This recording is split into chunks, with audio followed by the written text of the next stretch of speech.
العالمین والصلاة والسلام علی سید المرسلین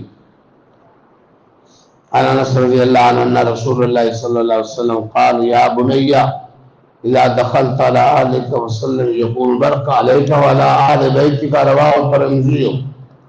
سلام کی اہمیت بیان ہو رہی ہے، مختلف مواقع پر سلام کرنا کتنا اہم ہے۔ آپ اپنے گھر یا کسی مجلس میں آؤ یا جاؤ تو سلام کرو۔ آپ اپنے گھر یا کسی مجلس میں آؤ یا جاؤ تو کیا کرو؟ ترمذی شریف کی حدیث ہے، سیدنا انس رضی اللہ عنہ راوی، رسول پاک صلی اللہ علیہ وسلم فرمایا بیٹا جب تم اپنے گھر والوں کے پاس جاؤ تو سلام کرو، یہ تمہارے لیے بھی باعث برکت ہوگا اور تمہارے گھر والوں کے لیے بھی باعث برکت۔ ادب سکھایا جا رہا ہے۔ انس رضی اللہ عنہ چھوٹے تھے، حضور پاک کے خادم تھے، آپ نے فرمایا انس جب گھر جاؤ تو کیا کرو؟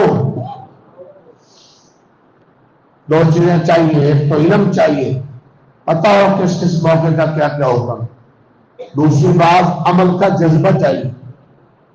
بعض اوقات علم ہے جذبہ نہیں ہے عمل کا، باوجود علم ہونے کے عمل نہیں، اور بعض اوقات جذبہ ہوتا ہے لیکن علم بھی نہیں۔ اللہ تعالیٰ سب نے عمل کرنے کی